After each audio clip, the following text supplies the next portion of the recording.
Specification 14, Section 14.9. James Joyce, Eveline, Part 1. She sat at the window, watching the evening invade the avenue. Her head was leaned against the window curtains, and in her nostrils was the odour of dusty cretonne.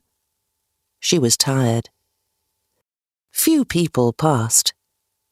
The man out of the last house passed on his way home. She heard his footsteps clacking along the concrete pavement and afterwards crunching on the cinder path before the new red houses. One time there used to be a field there, in which they used to play every evening with other people's children. Then a man from Belfast bought the field and built houses in it. Not like their little brown houses, but bright brick houses with shining roofs. The children of the avenue used to play together in that field. The Devines, the Waters, the Dunns, little Keogh the cripple. She and her brothers and sisters. Ernest, however, never played. He was too grown up. Her father used often to hunt them in out of the field with his blackthorn stick. But usually little Keogh used to keep nicks and call out when he saw her father coming. Still, they seemed to have been rather happy then. Her father was not so bad then, and besides, her mother was alive. That was a long time ago.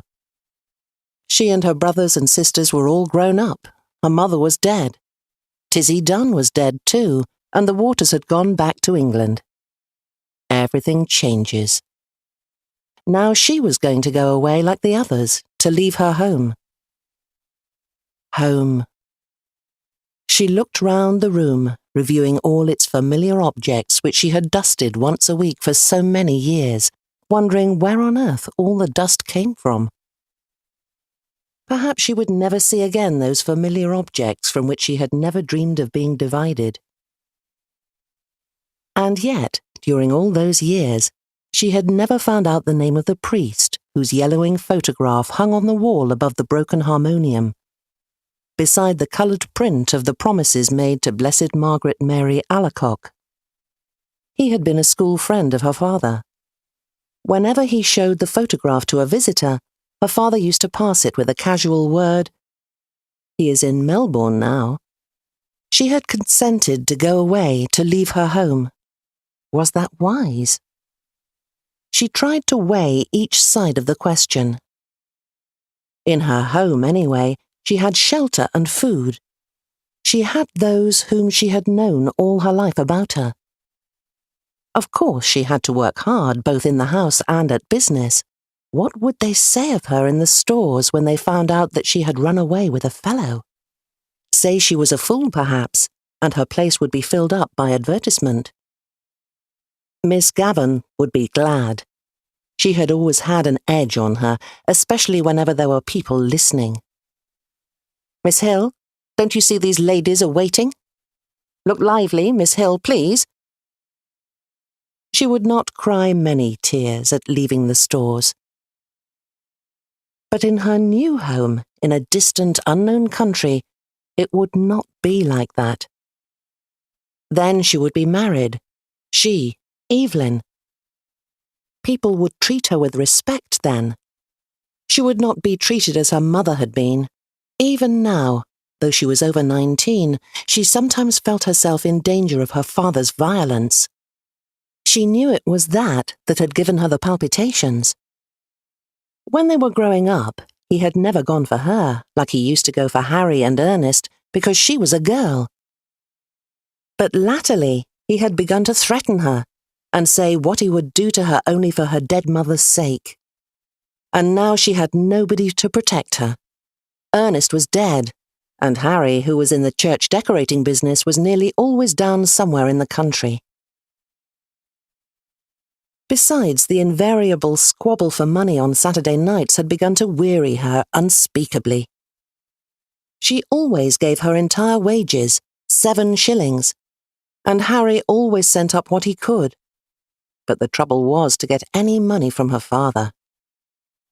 He said she used to squander the money, that she had no head, that he wasn't going to give her his hard-earned money to throw about the streets, and much more, for he was usually fairly bad on Saturday night.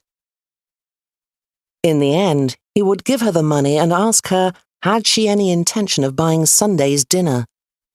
Then she had to rush out as quickly as she could and do her marketing, holding her black leather purse tightly in her hand as she elbowed her way through the crowds, and returning home late under her load of provisions. She had hard work to keep the house together, and to see that the 2 young children who had been left to her charge went to school regularly and got their meals regularly. It was hard work, a hard life. But now that she was about to leave it, she did not find it a wholly undesirable life. She was about to explore another life with Frank. Frank was very kind, manly, open-hearted. She was to go away with him by the night boat to be his wife and to live with him in Buenos Aires, where he had a home waiting for her. How well she remembered the first time she had seen him. He was lodging in a house on the main road where she used to visit. It seemed a few weeks ago. He was standing at the gate, his peaked cap pushed back on his head and his hair tumbled forward over a face of bronze. Then they had come to know each other. He used to meet her outside the stores every evening and see her home. He took her to see The Bohemian Girl, and she felt elated as she sat in an unaccustomed part of the theatre with him. He was awfully fond of music and sang a little. People knew that they were courting, and when he sang about the lass that loves a sailor, she always felt pleasantly confused. He used to call her Poppins out of fun. First of all, it had been an excitement for her to have a fellow, and then she had begun to like him. He had tales of distant countries. He had started as a deck boy at £1 a month on a ship of the Allen Line going out to Canada. He told her the names of the ships he had been on and the names of the different services. He had sailed through the Straits of Magellan, and he told her stories of the terrible Patagonians. He had fallen on his feet in Buenos Aires, he said, and had come over to the old country just for a holiday. Of course, her father had found out the affair and had forbidden her to have anything to say to him.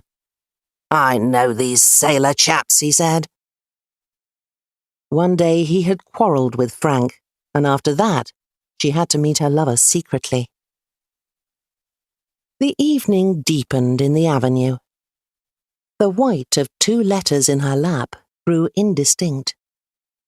One was to Harry, the other was to her father. Ernest had been her favourite, but she liked Harry too.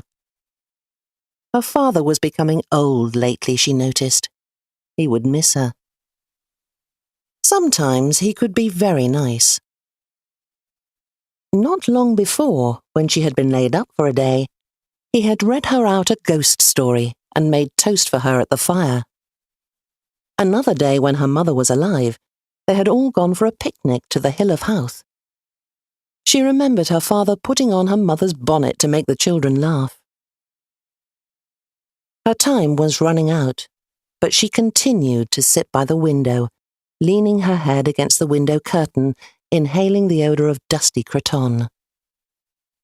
Down far in the avenue, she could hear a street organ playing. She knew the air.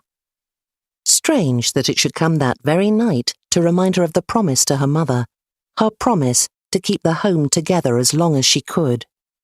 She remembered the last night of her mother's illness. She was again in the close, dark room at the other side of the hall, and outside she heard a melancholy air of Italy. The organ player had been ordered to go away and given 6pence. She remembered her father strutting back into the sick room saying, "Damned Italians! Coming over here!" As she mused, the pitiful vision of her mother's life laid its spell on the very quick of her being, that life of commonplace sacrifices closing in final craziness. She trembled as she heard again her mother's voice saying constantly with foolish insistence, "Derevon Seron! Derevon Seron!" She stood up in a sudden impulse of terror. Escape! She must escape! Frank would save her. He would give her life, perhaps love too. But she wanted to live. Why should she be unhappy? She had a right to happiness. Frank would take her in his arms, fold her in his arms. He would save her.